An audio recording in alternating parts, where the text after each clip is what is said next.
Emotional Blackmail Explained. Welcome back to my channel. Today we're talking about something dangerous. Not loud abuse, not obvious manipulation, something quieter. Emotional blackmail. And the scariest part?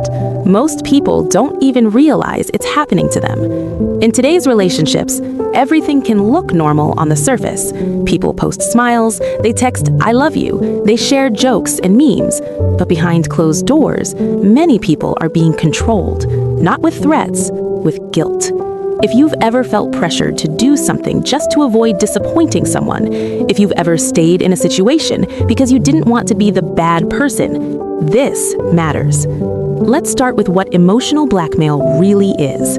Emotional blackmail happens when someone uses your feelings against you. They don't scream, they don't hit. Instead, they make you responsible for their emotions. And slowly, you stop living freely.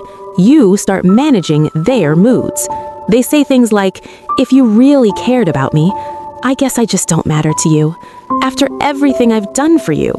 Notice the pattern. Love becomes conditional. Affection becomes a reward. Silence becomes punishment. This is not love. This is control wrapped in vulnerability. Now let's talk about the psychology behind it. When someone withdraws affection or threatens abandonment, your nervous system reacts immediately. Your brain senses danger, not physical danger, relational danger. And to the human brain, rejection feels like a survival risk. So what happens? You comply. You apologize. You shrink. Your brain wants safety. Manipulators understand this, sometimes consciously, sometimes unconsciously. They create a cycle: fear, obligation, guilt. Psychologists call this the fog cycle. Fear of losing them, obligation to keep them happy, guilt for thinking about your own needs. And this cycle is extremely common in modern relationships. Today, emotional blackmail often appears in subtle ways: passive-aggressive messages, cold behavior meant to make you anxious, bringing up past favors, public posts designed to guilt you, playing the victim. Because we live in a hyper-connected world, someone can pressure you emotionally at any time. They don't even need to be in the same room. They can do it through a screen. And because many people fear conflict, they choose peace over truth. But peace built on self-betrayal is not peace. It is emotional imprisonment. Here are signs you may be experiencing emotional blackmail. You constantly feel like you're walking on eggshells. You feel guilty when you try to set boundaries. You feel responsible for their happiness. You are afraid to disappoint them. You feel drained but can't explain why. You start second-guessing your own needs. And the biggest sign of all, you feel smaller around them. Love should make you feel safe, not pressured. So why is it so hard to leave this dynamic? Because emotional blackmail rarely looks violent. It often looks caring. They say, "I just need you." They cry. They say you are their only support. And if you are empathetic, you stay, because your heart is bigger than your boundaries.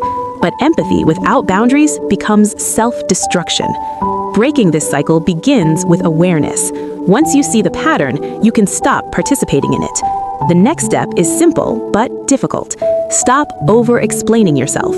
You do not need a long explanation to say no. Clear boundaries are enough. Expect discomfort. When you stop responding to manipulation, manipulators often escalate. Stay calm. Do not rush to fix their emotions. Silence can be powerful. And most importantly, detach from guilt. Guilt does not always mean you are wrong. Sometimes guilt means you are breaking old patterns. You are not responsible for managing someone else's emotions. You are not cruel for choosing peace. You are not selfish for protecting your energy. Emotional blackmail only works when you abandon yourself. The moment you stop doing that, it loses its power. If this opened your eyes, like the video, subscribe for deeper conversations about psychology and emotional intelligence, and comment below. Have you ever felt emotionally pressured in a relationship?